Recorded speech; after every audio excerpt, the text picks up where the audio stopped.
नमस्ते तपाईँहरूलाई। आज म चाहिँ यो चाहिँ पुरानो भिडियो हाल्दैछु 2019 को। यो चाहिँ मार्दी हिमालबाट फर्किने क्रममा लोक्याम हुँदै सिदिङ हुँदै पोखरा आउने क्रममा चाहिँ हामी साथीहरूले चाहिँ एकदम फोहोर देखेको भएर चाहिँ होइन, हामी नेपाली दाजुभाइले फोहोर फालेको त्यो बाटोभरि देखेर चाहिँ एकदम टिप्दै सफा गर्दै सबै सकेको जति टिप्दै जम्मा गर्दै चाहिँ हामीसँग लिएर आएका थियौँ र त्यसलाई चाहिँ उचित ठाउँमा डम्पिङ गरेका थियौँ होइन।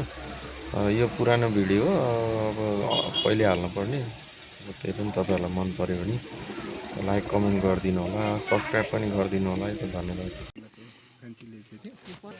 अब यो प्लास्टिकको चाहिँ ठेगान लाउनु पर्ने गाह्रो हो। प्लास्टिक गुड न्युज, पछाडि बसेको 1000 रुपियाँ अरे पर पर्सन। पर पर्सन 1000 रुपियाँ अरे पछाडि बसेको हो। जहाँ बसे नि, छत्ता बसे पनि अगाडि बसे नि 1000 रुपियाँ। तपाईँको घर कहाँ पर्यो हजुर? नेपालीमा डुम्रे बजार तनहु। अनि यहाँ तपाईँले देख्नुभएको चाहिँ कि के यस्तो यस्तो एकदम फोहोर देखेको यो जताततै चक्लेट खाएर सभ्य नागरिकको जनचेतना फैलाउनको लागि हाम्रो यो कैलाश सरले यहाँको यो प्लास्टिक लगायत होइन, प्लास्टिक जन्ने यो चक्लेटको खोलहरू यहाँ धेरै फोहोर यहाँ टन्ने। यसलाई अब झोलामै अट्दैन यत्रो धेरै। यसलाई चाहिँ सिमुलेटर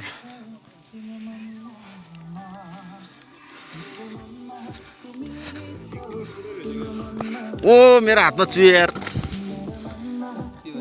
आज जसरी नै होइन, लोक्याम हुँदै सिद्लिङ गएर गाडी समातेर पोखरा पुग्नु छ। भ्याइयो भने घर पनि जानुपर्छ र यहाँ एकदम ढिलो भइसक्यो। अहिले 12 बजिसक्यो होइन, तर खाना चाहिँ केही पनि खाएन। फेरि भात दाल भात केही खाएन, ब्रेकफास्ट चाहिँ खाइयो। त्यही पनि यो फोहोर टिप्ने क्रम जारी नै छ। फोहोर टिप्नुपर्छ, सफा राख्नुपर्छ बाटो, अनि सबैजनाले मिल्नुपर्छ, सफा गर्नुपर्छ। फोहोर यहाँ टन्ने। यसलाई अब झोलामै अट्दैन यत्रो धेरै। यसलाई चाहिँ झोलामै नअट्ने भयो त नि।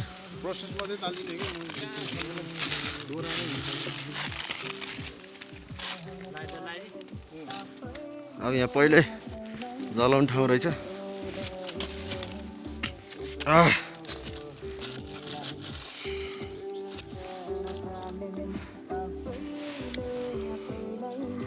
हुन त प्लास्टिक पोल्न मिल्दैन होइन। हो उतान रहेछ अलिअलि, म गएर ल्याइहाल्छु। Frooti, oh my god, Nepali favourite juice Frooti होइन, coconut biscuit.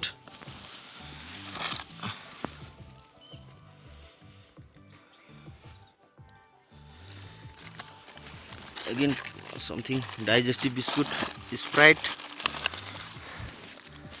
coconut, chow chow. I cannot hold everything.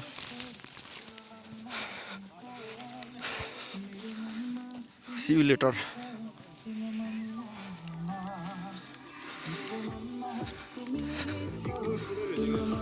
ओ मेरो हातमा चुयो यार।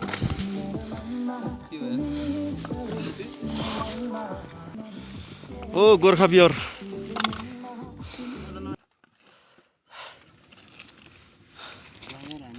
लो भरिन लागिसक्यो। अब लोक्याम आइसक्यो। We are at Lokyam. हामी पहिला नि यहीँ बसेको होइन, ऊ त्यो रुममा बसेको, ऊ त्यहाँको। अब साथीहरू चाहिँ पुरै भिडियो गीत सुन्दैछ। अब यहाँ यो प्लास्टिक गार्बेज ब्याग पनि एकदम होइन फुल भइसक्यो। अब बोक्न नि गरुङ्गो छ। थकाइ लागिसक्यो। अब धेरै बोक्न पनि सकिनँ, सकेको जति बोकेको छु। नेपालीहरूले हामी नेपाली विदेशी सबैले यहाँ फोकर गरेर होइन विदेशमा जस्तो एकदम सफा भयो त राम्रो हुन्थ्यो नि। ओइ सुर्ती खाऊ निकाल फुर्ती सुर्ती होइन सुर्ती नेपाली बात्नै सक्दैन सुर्ती बिना। यहाँ कसले पिकनिक खाए जस्तो छ। ठिक छ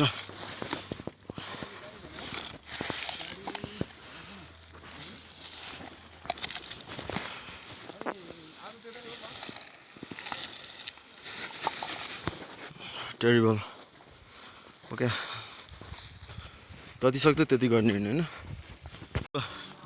पकेटको डस्टबिनबाट पनि निकाल्नु पऱ्यो होइन खाएको यसलाई पनि मैले खाएको चक्लेटहरू सबैलाई चाहिँ यहाँ डस्टबिन हालिदिनु पऱ्यो। हामी हिँडेको बिहानदेखि हाई क्याम्पबाट र एकदम थकेर आएर अहिले यहाँ रेस्ट गर्दैछौँ। खुट्टा पनि दुखिसक्यो त्यही भएर यसो रेस्ट गरेर धेरै बोक्न पनि सकेको छैन। मेरै झोला पनि होइन 10 किलो जति छ मेरो आफ्नै झोला। त्यही माथि यो वेस्टेज गार्बेज पनि वेट बढाइ छ। अब 2 घन्टा लाग्छ भने चाहिँ अझै सिदिङ पुग्नलाई। ढिलो पुग्यो भने अब गाडी नै पाउँदैन अरे। अब अलि छिटो हिँड्नुपर्ने भइरहेछ। ओके बाग्लुङको गाडी आउँछ आउनलाई त साँच्चै लोकल त आउँदैन बाग्लुङको गाडी आउँछ